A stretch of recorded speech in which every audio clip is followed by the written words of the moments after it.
స్వతంత్ర టీవీ ప్రసారం చేసిన అవినీతి తిమింగలం అనే కథనానికి స్పందన వచ్చింది. కాకినాడ డీసీసీబీలో జరిగిన కుంభకోణంపై AP cooperative central bank employees association general secretary M Kranthikrishna వివరణ ఇచ్చి ప్రయత్నం చేశారు. ఎలాంటి అవినీతి జరగలేదు, కానీ కాకినాడ జిల్లా డీసీసీబీలో వెజ్ సెటిల్మెంట్ జరిగిందని అంగీకరించారు. తమ చైర్మన్ పుణ్యమా అని తమ ఉద్యోగుల జీతాలు పెరిగాయని కూడా ఒప్పుకున్నారు. ఇక డీసీసీబీ చైర్మన్ తుమ్మల బాబు జనరల్ బాడీ సమావేశం ఏర్పాటు చేసి అందరినీ ఒప్పించి తమ జీతాలు పెంచారని తెలిపారు. క్రాంతికృష్ణ ఎంప్లాయీస్ యొక్క సమస్యల కోసం మా అసోసియేషన్ ఎప్పుడూ కూడా ముందుండి ప్రయాణం చేస్తూ ఉంటుంది. మన 13 డీసీబీలు అంటే 13 జిల్లాలండి మన ఏపీ. సో 13 జిల్లాలకి ఒక ఎంఓయూ అనేది జరిగింది. MOA memorandum of agreement Andhra Pradesh cooperative bank employees అసోసియేషన్తో పాటు ఆంధ్రప్రదేశ్ కోఆపరేటివ్ బ్యాంక్ అసోసియేషన్ అంటే ఆప్కాబ్ లెవెల్లో ఉంటుంది, మా స్టేట్ లెవెల్లో వాళ్ళకి, అలాగే 13 డీసీబీల యొక్క మేనేజ్మెంట్స్తో కలిసి మొన్న 26న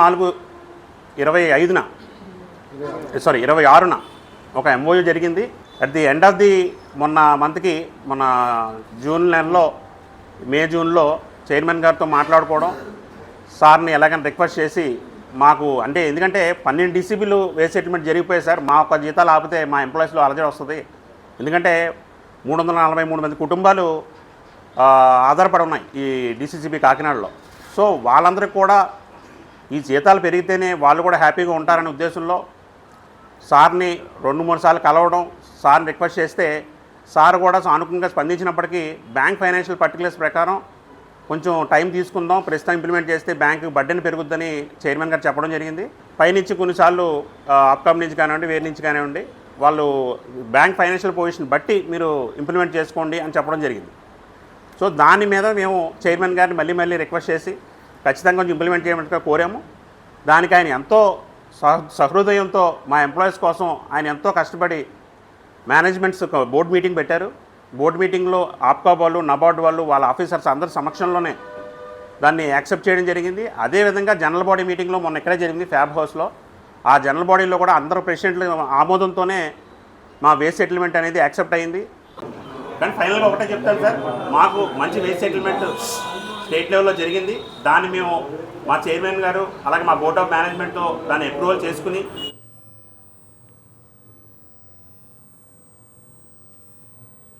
డీసీసీబీ చైర్మన్ తప్పేమీ లేదని చెప్పే ప్రయత్నం చేసిన క్రాంతికృష్ణ మీడియా అడిగిన ప్రశ్నలకు పొంతనలేని సమాధానాలు చెప్పారు. తాను అసోసియేషన్ తరపున మాట్లాడడానికి వచ్చానని కాసేపు, తాను ఎంప్లాయీగా వచ్చానని కాసేపు మీడియా ముందు అడ్డంగా బుక్ అయిపోయారు. మేము బ్యాంక్ ఎంప్లాయీస్ పరంగానే మేము మాట్లాడాలి సార్, అది మేనేజ్మెంట్ తీసుకోవాల్సిన నిర్ణయం సార్. మేము ఎంప్లాయీస్ సైడ్గా మేము మాట్లాడతాం. మీరు అడిగే ప్రశ్న బ్యాంక్ది అంటే మేము ఎంప్లాయీస్ సైడ్గా మాట్లాడతాం సార్. మేము అసోసియేషన్ పరంగా వచ్చాం, మేమే ఎంప్లాయీస్. మా సైడ్ నుంచి వెళ్ళి ఆందోళన మీ సైడ్ నుంచి ఎందుకు వచ్చింది అనేది మాకు ఆశ్చర్యం. మేము యూనియన్ సంబంధించి వరకు మాట్లాడడం కోసం వచ్చాం సార్. బ్యాంక్ సైడ్ నుంచి మీరు అడగాల్సి బ్యాంక్ సైడే అడగండి. ఒక అసోసియేషన్గా మేము టేకప్ చేయాలిగా. మా ఎంప్లాయీస్కే ఆయన జీతాలు పెంచారు. మా ఎంప్లాయీస్ సైడ్ నేను మాట్లాడకపోతే ఇంకెవరు మాట్లాడతారు సార్? మేము బ్యాంక్ ఎంప్లాయీస్ పరంగానే మేము మాట్లాడాలి సార్, అది మేనేజ్మెంట్ తీసుకోవాల్సిన నిర్ణయం సార్. మేము ఎంప్లాయీస్ సైడ్గా మేము మాట్లాడతాం. మీరు అడిగే ప్రశ్న బ్యాంక్ది అంటే మేము ఎంప్లాయీస్ సైడ్గా మాట్లాడతాం సార్. మేము అసోసియేషన్ పరంగా వచ్చాం, మేమే ఎంప్లాయీస్. మా సైడ్ నుంచి వెళ్ళి ఆందోళన మీ సైడ్ నుంచి ఎందుకు వచ్చింది అనేది మాకు ఆశ్చర్యం. మేము యూనియన్ సంబంధించి వరకు మాట్లాడడం కోసం వచ్చాం సార్. బ్యాంక్ సైడ్ నుంచి మీరు అడగాల్సి బ్యాంక్ సైడే అడగండి. ఒక అసోసియేషన్ డీసీసీబీలో జరిగిన అవినీతి కుంభకోణం వెనుక కుట్ర ఉందంటూ ఆరోపణలు చేశారు. 2 అసోసియేషన్ల మధ్య ఈ వివాదం జరుగుతుందన్నారు. వైఎస్ఆర్ ట్రేడ్ యూనియన్ అనే అసోసియేషన్ ఇదంతా చేస్తుందని ఆరోపించారు. అంతేకాదు గతంలో చైర్మన్ తుమ్మల బాబు ఆ అసోసియేషన్లో ప్రెసిడెంట్గా ఉండి బయటకు వచ్చారనే విషయాన్ని కూడా చెప్పుకొచ్చారు. ఈ బ్యాంక్లో 2 అసోసియేషన్లు అనేది ఉన్నాయి. మాది ఏపీసీసీబీ ఎలా ఉందో వైఎస్ఆర్ ట్రేడ్ యూనియన్ అని ఇంకొక అసోసియేషన్ కూడా ఉన్నది. వాళ్ళలో కొంతమంది సభ్యులు వాళ్ళ సభ్యత్వం పోతుందనే ఉద్దేశంలో మా మీద ఏదో బురద జల్లాలని అంటే అసోసియేషన్ పరంగా మేమే చైర్మన్ గారిని చాలాసార్లు రిక్వెస్ట్ చేసాం, ఎన్నో రిప్రజెంటేషన్లు ఇచ్చాం. మేము చేస్తున్న దాన్ని అడ్డుకోవడం, వాళ్ళు ఎలాగో రాలేదు, పార్టిసిపేట్ చేయలేదు. మా మీద ఉన్న ఆక్రోషంతో దీన్ని ఏదో పొలిటికల్గానో లేకపోతే చైర్మన్ గారి మీద అభియోగాలు చేయడం, సీఈఓ గారి మీద ఇబ్బంది పెట్టాలనో, మరి వాళ్ళు కొంతమంది రిటైర్డ్ అయిపోయి ఉన్నారు ఆ అసోసియేషన్లో. అయినప్పటికీ ఇంకా ఆ అసోసియేషన్ ఒక 40 మందితోనే కొనసాగుతుంది. రీసెంట్గా సారు కూడా అసోసియేషన్లో ఉండేవారు ప్రెసిడెంట్గా, కానీ ఆయన కూడా మా పనితీరు చూసి ఇక్కడ జరుగుతున్న యాక్టివిటీస్ బాగున్నాయనే ఉద్దేశంలో మన సభ్యత్వం కూడా 282 సభ్యత్వం ఉందండి మా అసోసియేషన్లో. సో సారు వాళ్ళతో పాటు ఒక 20 మంది సభ్యులు మా దాంట్లో జాయిన్. స్వతంత్ర టీవీ ప్రసారం చేసిన అవినీతి తిమింగలం అనే కథనానికి స్పందన వచ్చింది. కాకినాడ డీసీసీబీలో జరిగిన కుంభకోణంపై AP cooperative central bank employees association general secretary M Kranthikrishna వివరణ ఇచ్చే ప్రయత్నం చేశారు. ఎలాంటి అవినీతి జరగలేదు, కానీ కాకినాడ జిల్లా డీసీసీబీలో వేజ్ సెటిల్మెంట్ జరిగిందని అంగీకరించారు.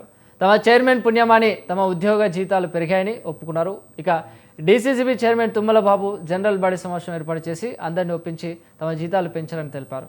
రైట్, ఇదే అంశానికి సంబంధించి మరింత సమాచారాన్ని మా ప్రతినిధి సోమేశ్వర్ అందించాడు. సోమశేఖర్.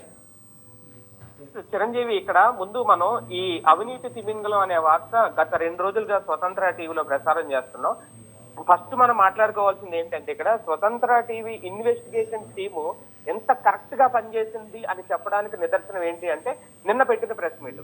ఎందుకంటే 2 రోజుల నుంచి మనం అదే చెప్తున్నాం, ఎందుకు నిబంధనలకు విరుద్ధంగా జీతాలు పెంచాల్సి వచ్చింది, ఎందుకు కాకినాడ డీసీసీబీలో అవినీతి జరిగితే ఎంప్లాయీస్ యూనియన్స్ 2గా విడిపోయి ఎందుకు ఒకరి మీద ఒకళ్ళు ఆరోపణలు చేసుకుంటున్నారు, ఇవే మనం ప్రశ్నించాం. దాన్ని సాక్ష్యాధారాలతో సహా స్వతంత్ర టీవీ ప్రసారం చేస్తుంది. ఇప్పటికీ కూడా ఈ లైవ్ లో కూడా మీరు చూపిస్తున్న డాక్యుమెంట్స్ ఏవైతే ఉన్నాయో ఆ డాక్యుమెంట్స్ లో చాలా స్పష్టంగా చెప్తోంది ఆప్కాబ్ ఏం చెప్తోంది అంటే, డీసీసీబీ నష్టాల్లో ఉంది, మీరు ఎట్టి పరిస్థితుల్లో జీతాలు పెంచడానికి వీలు లేదు అంటూ ఆప్కాబ్ డైరెక్టర్ ఇచ్చిన ఎండి ఇచ్చిన డాక్యుమెంట్స్ అవి. గతంలో కూడా ఇప్పుడు ఆయన క్రాంతికృష్ణ ఎవరైతే ఉన్నారో ఆయన మాట్లాడిన ప్రెస్ మీట్ లో ఆయన చాలా స్పష్టంగా చెప్పేశారు. ఒక రకంగా ఒప్పేసుకున్నారు ఆయన, అవును మాకు జీతాలు పెంచారు, మా చైర్మన్ గారి పుణ్యమే ఈ జీతాల పెంపు, మా చైర్మన్ మాకు దేవుడు అంటే ఈ ప్రెస్ మీట్ చైర్మన్ వెనకాలండి పెట్టించారు అనడానికి అక్కడ చాలా స్పష్టంగా ఆయనే సంకేతాలు ఇచ్చారు. అదే నేపథ్యంలో ఈ మీటింగ్ మొత్తం ఎవరైతే డీసీసీబీ చైర్మన్ ఎవరైతే ఉన్నారో తుమ్మల బాబు ఎవరైతే ఉన్నారో ఆయన పిఏ రాజా దగ్గరుండి ఈ ప్రెస్ మీట్ పెట్టించారు అనేది చాలా స్పష్టంగా అర్థమవుతుంది. ఎందుకంటే ఆయన సమక్షంలోనే ఈ ప్రెస్ మీట్ జరిగింది. అంటే ఒక యూనియన్ కు సంబంధించిన నాయకులను తీసుకొచ్చి, ఎందుకంటే ఇది కాకినాడ జిల్లాలో 2 యూనియన్స్ ఉన్నాయి. ఇప్పుడు ఆయన క్రాంతికృష్ణ చెప్పినట్టు వైఎస్ఆర్సీపీ ట్రేడ్ యూనియన్ ఒకటి ఉంది, అలాగే వీళ్ళ యూనియన్ ఒకటి ఉంది. అయితే వీళ్ళు ఎక్కువ సభ్యులు ఉన్నారు, వీళ్ళని తీసుకొచ్చి అక్కడ ప్రెస్ మీట్ పెట్టించారు.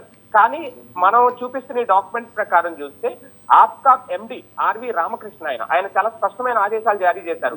నష్టాల్లో ఉంది బ్యాంకు, ఎట్టి పరిస్థితుల్లో జీతాలు పెంచడానికి వీలు లేదు అనేది.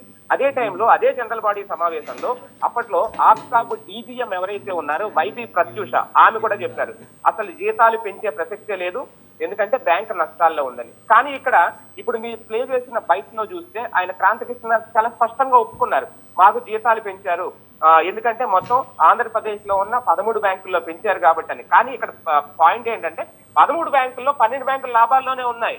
ఇక్కడ ఈడీసీసీబీ మాత్రమే నష్టాల్లో ఉంది. నష్టాల్లో ఉన్న బ్యాంకు జీతాలు ఎలా పెంచుతారు? ఇప్పుడు మనం ఏరియర్స్ అని రాసాము, లేదు వీళ్ళ జీతాలు ఏరియర్స్ అనే టాపిక్ లేదని. కానీ ఇక్కడ ఏంటి అంటే ఆయన చెప్తున్నాడు వేజ్ సెటిల్మెంట్ జరిగింది అనేది. వేజ్ సెటిల్మెంట్ అనేది లేదంటే ఏరియర్స్ కి పెద్ద తేడా ఏముండదు. అక్కడ గమనించాల్సిన అంశం ఏంటంటే వేజ్ సెటిల్మెంట్ అంటే యాజమాన్యానికి అలాగే ఉద్యోగులకి లేదా కార్మిక సంఘాలు ఎవరైతే ఉంటారో వాళ్ళ మధ్య జరిగే వేతనాలు, అలవెన్స్లు, ఆ పని గంటలు, ఇంకా ఇతర ప్రయోజనాలు ఏవైతే ఉంటాయో వాటన్నిటి మధ్య కుదిరే ఒప్పందం ఏదైతే ఉంటుందో దాన్ని వేజ్ సెటిల్మెంట్ అంటారు. అలాగే ఒకవేళ ఎవరైనా జాబ్ మానేసినప్పుడు కూడా ఆ ఫైనల్ చెల్లింపులు ఏవైతే ఉంటాయో దాన్ని కూడా వేజ్ సెటిల్మెంట్ లోకి వస్తుంది. అంటే 2 రకాలు ఉంటాయి. ఒకటి సామూహిక చర్చల ద్వారా జరిగే సెటిల్మెంట్ ఒకటి వేజ్ సెటిల్మెంట్ అంటే, రెండోది ఏంటంటే ఎఫ్ఎన్ఎఫ్ అంటారు. ఎఫ్ఎన్ఎఫ్ అంటే ఫుల్ అండ్ ఫైనల్. ఈ 2 సెటిల్మెంట్లే. ఈ ఎఫ్ఎన్ఎఫ్ లో ఏం జరుగుద్ది అంటే ఉద్యోగం వదిలేసిన తర్వాత పదవి విరమణ పొందిన వాళ్ళు ఎవరైతే ఉంటారో ఆ చివరి లాస్ట్ డే వరకు, చివరి పనిదినం వరకు కూడా రావాల్సిన బకాయిలకి పరిష్కారం చూపించే దాన్ని వేజ్ సెటిల్మెంట్ అంటారు. ఆయన మాకు వేజ్ సెటిల్మెంట్ జరిగింది అంటారు. వాళ్ళందరూ ఉద్యోగులు ఉన్నారు. పైగా ఆయన యూనియన్ నాయకుడు. మీరు లాస్ట్ లో ప్లే చేసిన బయటలో చూస్తే చాలా స్పష్టంగా కాసేపు నేను యూనియన్ తరపు నుంచి వచ్చానంటాడు, కాసేపు ఉద్యోగుల తరపు నుంచి వచ్చానంటాడు, లేదంటే ఉద్యోగుల తరపు మీరు మాట్లాడకపోతే ఎవరు మాట్లాడతారంటారు, మా జీతాలు చైర్మన్ పెంచాడు కాబట్టి చైర్మన్ గారి తరపున మీ మాట్లాడడానికి వచ్చామంటారు. అంటే మీడియా అడిగిన ప్రశ్నలకు ఆ ప్రెస్ మీట్ లో పొంతం లేని సమాధానాలు ఒక సందర్భంలో చెప్పడం అనేది చాలా స్పష్టంగా జరుగుతుంది. అక్కడ అర్థమవుతుంది, కనిపిస్తుంది. ఇదే టైంలో వీళ్ళు చెప్పారు ఏరియర్స్ తీసుకోలేదు అనేది. ఇప్పుడు మొత్తం ఆయన చెప్పినట్టు 343 మంది ఎంప్లాయీస్ కి నష్టాల్లో ఉన్న బ్యాంక్ ఒకేసారి జీతాలు ఎందుకు పెంచారు అనేది కదా మనం రేజ్ చేసిన పాయింట్. పెంచడమే కాదు, అవి ఒకేసారి విత్డ్రా కూడా చేసుకున్నారు. ఆ విత్డ్రా చేసుకున్నవి ఎవరైతే ఉన్నాయో ఆ సొమ్ములు ఎటు వెళ్ళిపోయినాయి, ఎక్కడికి ఇచ్చేసారు, అది పక్కదారి పట్టినాయా లేదా, ఇది ఎవరు తేల్చాలి? మనం ఒక ఫైల్ వచ్చింది, అక్కడ క్లియర్ గా స్పష్టంగా అర్థమవుతోంది ఈ జీతాలు పెంచకూడదు అనేది, పెంచిన జీతాలు పక్కదారి పట్టినది. దీని మీద ఖచ్చితంగా ఎంక్వైరీ చేయాలి, నాబార్డు ఎంక్వైరీ చేయాలి. నాబార్డు నిబంధనలు కూడా ఉన్నాయి, ఆప్కాబ్ నిబంధనలు ఉన్నాయి, నిబంధనలు విరుద్ధంగా పనిచేశారు అనేది వీళ్ళ నిన్న ప్రెస్ మీట్ లో ఓపెన్ గా ఒప్పుకున్నారంటే స్వతంత్ర టీవీలో ప్రసారమైన కథనం ఏదైతే ఉందో అది నిజమే, మా జీతాలు పెంచడం వాస్తవమే, కాకపోతే ఎందుకు మా మీద నిందలేస్తున్నారు అనేది వీళ్ళు చేస్తున్న పాయింట్. కానీ అక్కడ నిజంగా నాబార్డు కనుక రంగంలోకి దిగితే వీళ్ళు పెట్టిన ప్రెస్ మీట్ కనుక వాళ్ళ ముందు ఉంచితే ఖచ్చితంగా దాని మీద ఎంక్వైరీ వేస్తే అసలు నిజాలు అయితే బయటకు వస్తాయి. పైగా ఇది ఓన్లీ అసోసియేషన్ మీటింగ్ పెడితే అక్కడ చైర్మన్ ఎవరైతే ఉన్నారో తుమ్మల బాబు పిఏ రాజా ఎందుకు అక్కడికి వచ్చారు, అక్కడుండి ఆయన సమక్షంలో ప్రెస్ మీట్ ఎందుకు నిర్వహించారు, ఈ అంశాలు కూడా ఇప్పుడు తెర మీదకి రావాల్సిన అవసరం అయితే ఖచ్చితంగా ఉంది చిరంజీవి. అంతేకాదు వీళ్ళ అసోసియేట్ అంటే ఈయన చెప్పిన లాస్ట్ లో ఇంకో పాయింట్ ఏంటంటే రెండు అసోసియేషన్స్ మధ్య జరుగుతున్న వివాదం ఇది అనేది. వాస్తవానికి అసోసియేషన్ల మధ్య జరిగే వివాదంలో అని వాళ్లే ఒప్పుకుంటే ఇవి జరిగినవన్నీ వాస్తవాలను కూడా వాళ్లే ఒప్పుకున్నట్టు. ఇది ఈ ప్రెస్ మీట్ లో ఈ పాయింట్స్ అన్ని వాళ్ళు అసలు ఫస్ట్ చెప్పింది ఏంటి, మేము కొత్తగా ఒక బోర్డు ఏర్పాటు చేస్తాం, కొత్తగా కమిటీ ఏర్పాటు చేసుకున్నాం, అందులో నేను AP cooperative central bank employees association గా జనరల్ సెక్రటరీగా నన్ను ఎన్నుకున్నారు, అది మీడియా ముందుకు పెడతాము అని చెప్పడానికి వచ్చి ఇవన్నీ చెప్పారు మొత్తం. అంటే స్వతంత్ర టీవీలో ప్రసారమైన కథనం గురించే మొత్తం నిన్నంతా ప్రెస్ మీట్ జరిగింది. ఒక రకంగా ఇందులో స్వతంత్ర టీవీ పూర్తి ఆధారాలకైతే ఈ అవినీతి తిమింగలం అనే కథనాన్ని ప్రసారం చేసింది. ప్రసారం చేయడమే కాదు, వాళ్ళు ఇమీడియట్ గా ప్రెస్ మీట్ పెట్టి దానికి కౌంటర్ ఇచ్చే పనిలో కూడా మరొకసారి, అంటే ఒక సింపుల్ గా చెప్పాలంటే ప్రెస్ మీట్ పెట్టి తప్పు చేశారా అన్నట్టుగా ఇప్పుడు వాళ్ళు ఆలోచించుకుంటారు. ఎందుకంటే వాళ్ళు పాపం ఓపెన్ గా చెప్పేశారు మాకు జీతాలు పెంచారు, అవును వాస్తవాన్ని. ఇప్పటి వరకు ఆ మాట చెప్పలేదు. మనం 4 రోజుల నుంచి చెప్తున్నది అదే, 4 రోజుల నుంచి మనం ప్రసారం చేస్తున్నది అదే. జీతాలు ఎలా పెంచారు, ఎందుకు పెంచారు, నష్టాల్లో ఉన్న బ్యాంకుకి జీతాలు పెంచొద్దు అని చెప్పి స్ట్రిక్ట్ ఆదేశాలు ఉన్నా ఎందుకు పెంచారంట. అయితే ఇప్పుడు ఫైనల్ గా ఒకటే, దీని మీద వాస్తవానికి ఇప్పుడు ఎంక్వైరీ జరగాలి అనేది అందరూ చెప్తున్నమాట. ఎందుకంటే సహకార శాఖ రిజిస్ట్రేషన్ సెక్షన్ 51 ఉంటది, ఆ సెక్షన్ 51 కింద సమగ్ర విచారణ అయితే చేపట్టాలి. అంతేకాదు నాబార్డు శాఖ ఏదైతే ఉంటుందో ప్రత్యేక తనిఖీలు కూడా చేపట్టాలి. అసలు అవకతవకలు జరిగాయా లేదో అనేది తెలుసుకోవడంతో పాటు ఆ ఉద్యోగుల ఖాతాలో డబ్బులు పడ్డాయా, ఒకేసారి విత్డ్రా అయినాయా లేదా అని విడివిడిగా వాళ్ళందరినీ విచారిస్తే గనక డీసీసీబీలో కాకినాడ డీసీసీబీలో జరిగిన అసలు దందా దానికి సంబంధించిన వివరాలు అయితే బయటకు వచ్చే అవకాశం ఉంటుంది Chiranjeevi. Right, thank you Somashekar.